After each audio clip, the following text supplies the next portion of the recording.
Africa Content TV. Ìfọ̀mọ̀dé náírà ni wọ́n pín sí. Àwọn tó náírà wọ́n máa fi rún dára gan. Kò sàṣàdà nínú àtòrí ṣe lọ náírà. Sábàjọ́rí fún ẹ̀rẹ́ kí náà ṣe ọ̀rẹ́ mi. Àwọn tó mọ yẹlẹ́dà náà mọ yìí ti wọ́n. Bí Yorùbá mọ yẹlẹ́dà rẹ̀ kò lè mọ yí bábà. Tó bá mọ yẹlẹ́dà rẹ̀ dáadáa, wàá mọ yí bábà.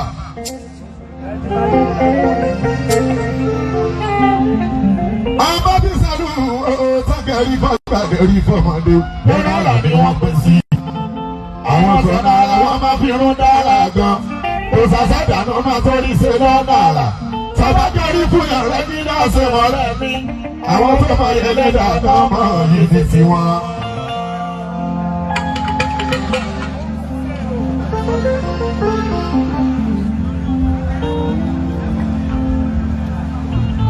Torí mo kàn máa fara tàti bàbá o, ìṣẹ̀lẹ̀. Mo kàn máa fara tàti bàbá, ìṣẹ̀lẹ̀. Ẹni ọlọ́run bá bí ó yá yeye. A rí pé èèyàn sàlọ́ta èèyàn láyé. Bọ́fẹ́ lójú bí ó bá fi wòran wọn. Bọ́sọ̀ ẹgbẹ́ èèyàn báyẹ̀ bá fi gbòdú tí wọn. Kò máa ṣe fún wọn kó dọjọ́ kan wá bínú. Ìjẹyà lù wọn wá fèsì ìtàwọn fáráyé.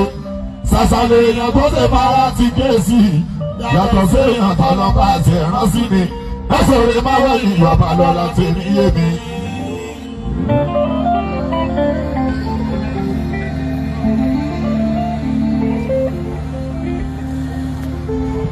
Ibi àkànbí àlọ́ ti dé wọn bá lọ́la ló ń kọrin.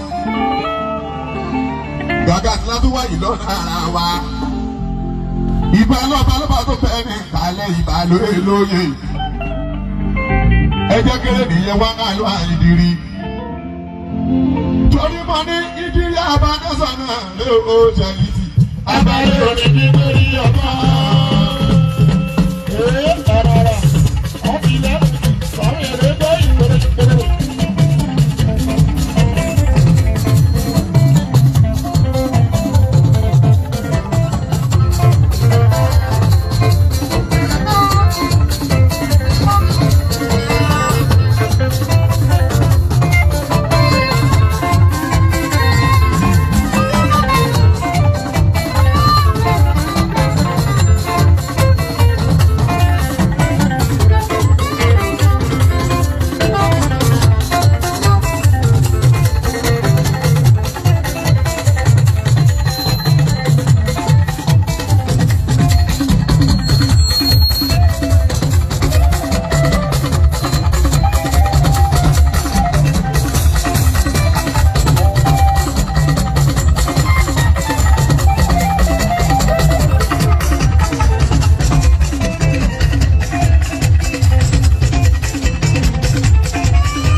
kábíyèsí kan.